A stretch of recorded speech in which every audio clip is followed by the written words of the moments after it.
Today, we uncover the shocking truth about UK bread. In 2026, a single UK bakery was forced to recall 18 separate bread products over suspected rodent contamination, after they'd already reached supermarket shelves and customer kitchens. Just months before that, an Irish manufacturer supplying UK supermarkets pulled 10 bread roll and bun products from shelves over possible metal contamination. Two failures in less than 2 years on the most basic question of food safety the British public has every right to take for granted.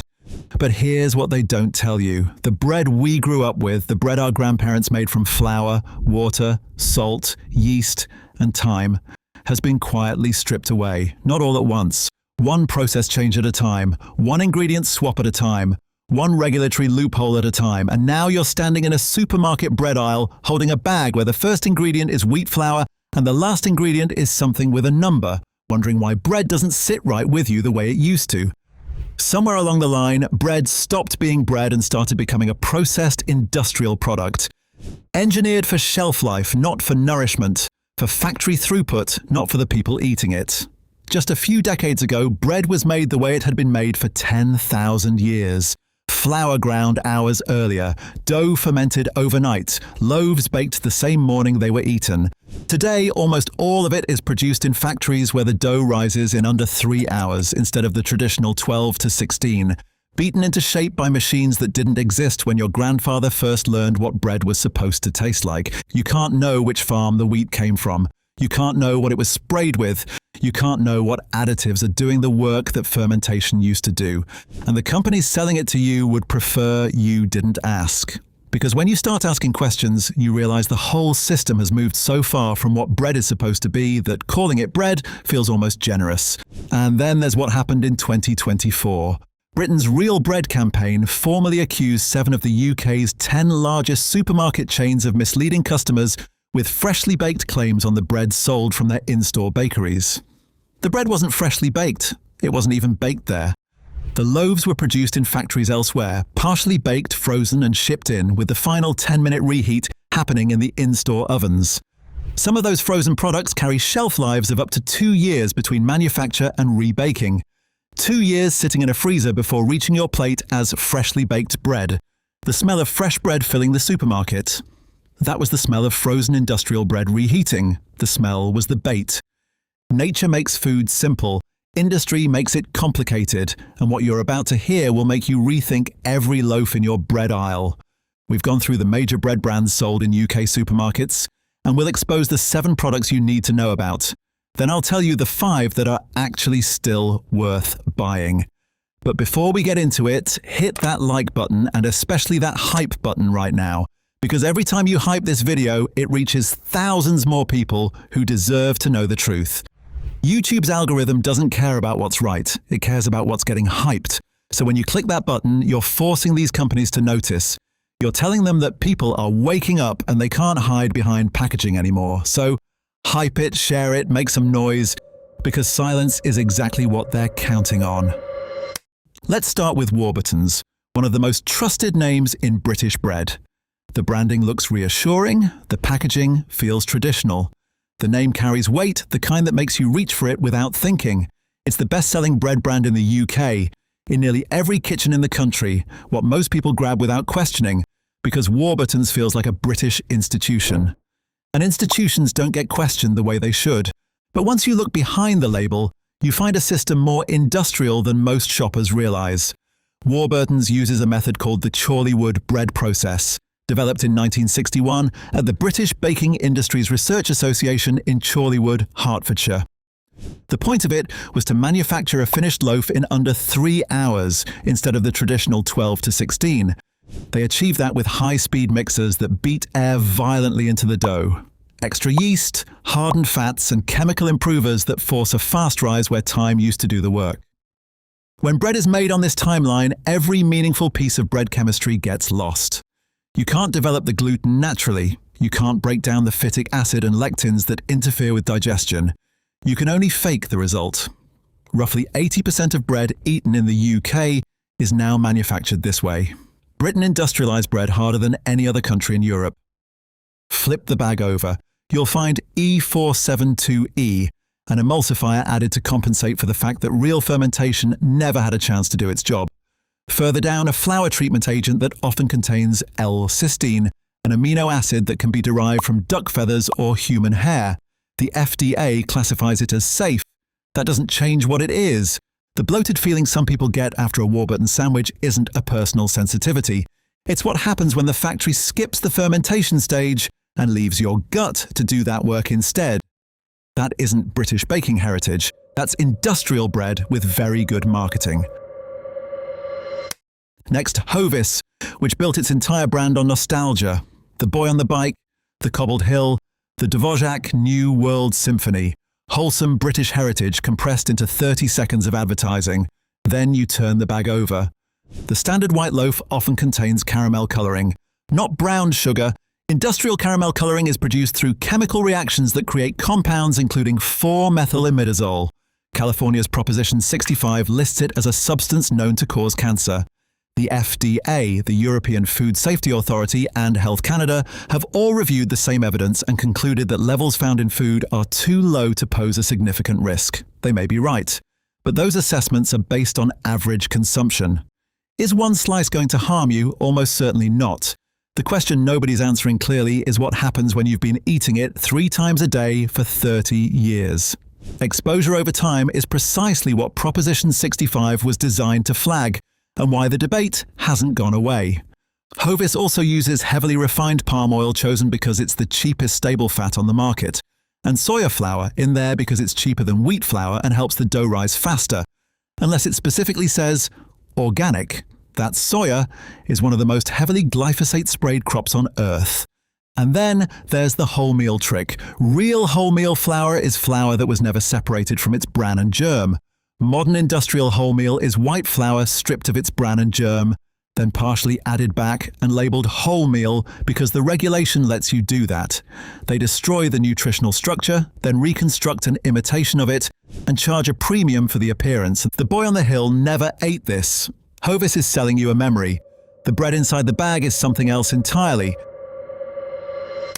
Then there's Asda Smart Price, the cheapest bread Asda sells.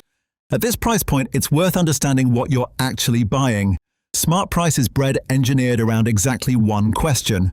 What is the cheapest possible product we can legally call white bread? Not what makes good bread, not what makes acceptable bread. The legal flaw. The flour is the lowest grade available, bleached not by aging naturally over months, but by chemicals like chlorine dioxide that whiten it in hours. The improvers are doing all the work the flour can no longer do on its own. The ingredient that earns Smart Price its place on this list is azodicarbonamide, a flour improver used to make industrial dough easier to push through high-speed machinery. It's also the chemical used to manufacture yoga mats and the foam in shoe soles. When it breaks down during baking, it produces semicarbazide and ethyl carbamate. Both are classified by the European Food Safety Authority as possible carcinogens. The EU banned azodicarbonamide as a food additive years ago. Australia did the same. So did the UK. It's the United States that still permits it, at up to 45 parts per million in flour. The question worth asking isn't why regulators banned it. It's why it took so long and why the country selling you this bread is still sourcing ingredients from a supply chain where it's permitted. Personally, I would prefer to avoid eating a chemical found in a yoga mat. It's totally unacceptable that it is being allowed in bread anywhere in the world. And now onto fibre. A standard slice of Smart Price White contains less than 1 gram of fibre. The recommended daily intake is around 30 grams. What's left is essentially refined starch held together with a chemical other countries have already removed from their food supply. At this price point, you're not buying bread. You're buying the legal minimum representation of the concept.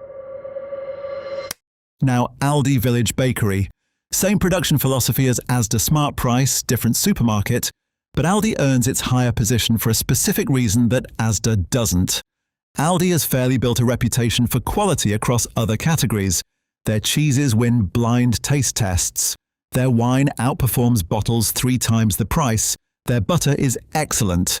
So shoppers extend that credibility to everything on the shelves, including the Village Bakery range.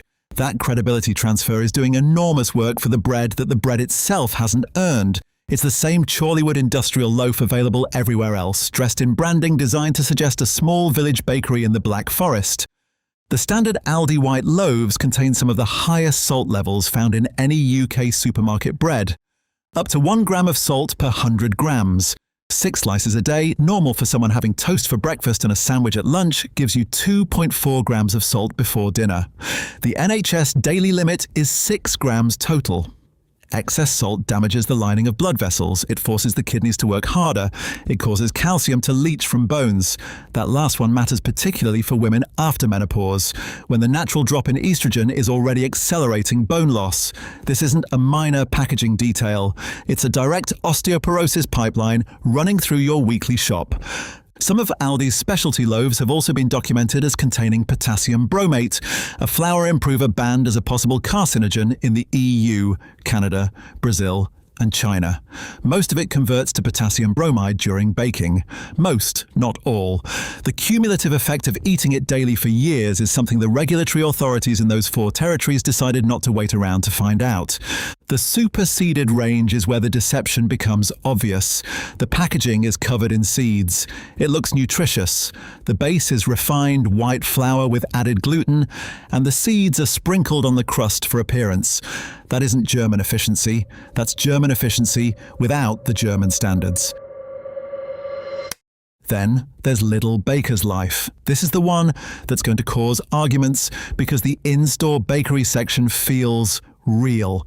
The smell of baking bread fills the store. There are loaves displayed on wooden boards. It feels artisan. It feels honest. It isn't. As mentioned earlier, in 2024, the Real Bread campaign formally accused 7 of the UK's 10 largest supermarket chains of misleading customers with freshly baked claims, and Lidl was right at the centre of that accusation. The bread in their in-store bakery isn't made there. Lidl's Baker's Life range is produced in factories elsewhere, partially baked, frozen and shipped to UK stores where the final 10-minute reheat happens in the in-store ovens. The smell that fills the store is the smell of frozen industrial bread thawing. The smell is the bait. And once you've smelled it walking past the bakery section, the trolley already knows where it's going. When bread is frozen and partially baked, ice crystals rupture the cell walls and the bread can never fully recover its original texture. Manufacturers compensate with extra gluten, gums, and emulsifiers. Those additives also make it harder to digest and can trigger sensitivities in people who normally tolerate wheat without any issue. Then there's the sourdough question. Lidl has marketed sourdough rye loaves that are mainly wheat flour leavened with commercial baker's yeast. The Advertising Standards Authority confirmed in their ruling that there is no fixed legal definition of sourdough in the UK. Anyone can put the word sourdough on a label, regardless of how the bread was actually made.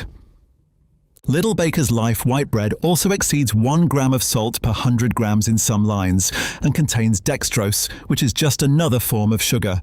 Combined with refined flour, it gives you a 1-2 punch of blood sugar disruption that hits hardest in the over 55 demographic, who are statistically most at risk of type 2 diabetes already. The cheap brands never claim to be anything other than cheap. Lidl is using the in-store smell, the wooden boards and the bakery fonts to claim something the bread isn't. That isn't artisan baking, that's industrial deception with sawdust on the floor. Next we have Kingsmill 50/50. The marketing positions it as the healthier choice. Half white, half wholemeal, kid-friendly. The ingredient list contains high fructose glucose syrup. There is no nutritional reason for high fructose glucose syrup to be in bread. It's there because it's slightly sweet, makes you want to eat more of it, and triggers the same reward pathways in the brain as other addictive substances. Kingsmill is owned by Associated British Foods, the same parent company as Primark. A business optimized for cheap clothing margins is making your daily bread. And finally, there's Sainsbury's Soft Multi-Seed Farmhouse Wholemeal. This one genuinely surprises people. It's been flagged in BBC, Food and Telegraph, reporting as one of the better mainstream supermarket loaves. The fibre content is genuinely high. The salt is moderate. It's not artisan bread, but at this price point and availability, it's the better answer if your weekly shop is at Sainsbury's. Worth knowing about because not every supermarket loaf is equally bad. Now let's talk about the bread that's actually worth your time. Real bread still exists in Britain, you just have to know where to look. What separates good bread from industrial product isn't complicated.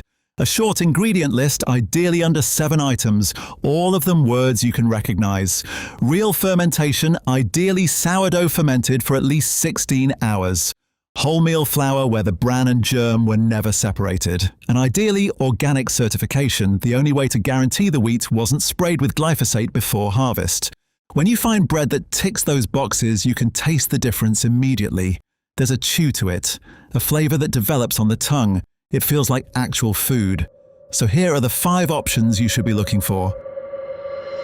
First, we have Tesco wholemeal, the easiest entry point if your weekly shop is already at Tesco. The fiber content is real, the salt is moderate. The ingredient list is genuinely shorter than the budget tier loaves, which tells you the bread has been built to a standard rather than to a price point. It isn't real bread the way a certified bakery makes real bread, but it's the cheapest meaningful improvement available without changing supermarkets. It's not perfect, but the perfect loaf you never actually buy doesn't do you any good either.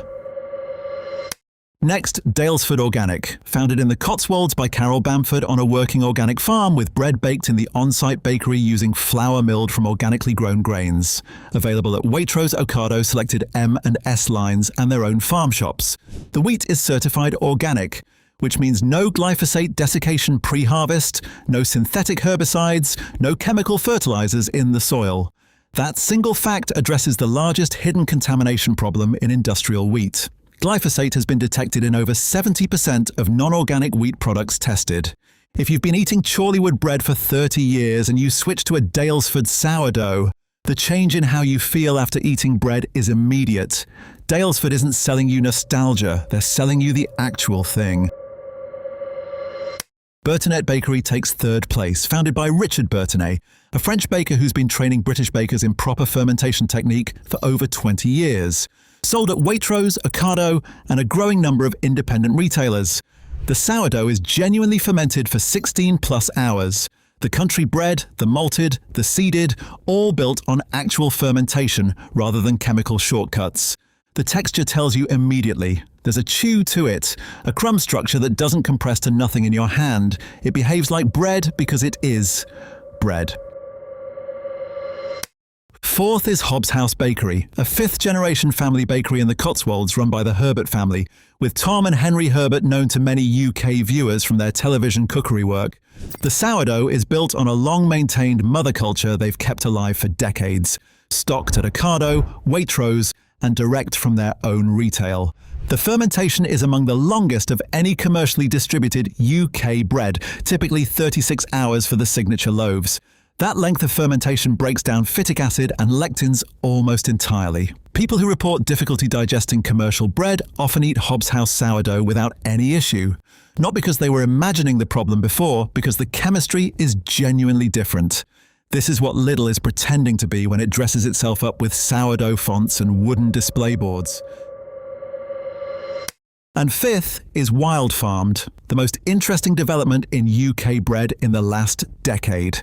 Co-founded by Andy Cato of Groove Armada, yes, the music producer, alongside George Lamb and Ed Lees on the back of a regenerative agriculture model.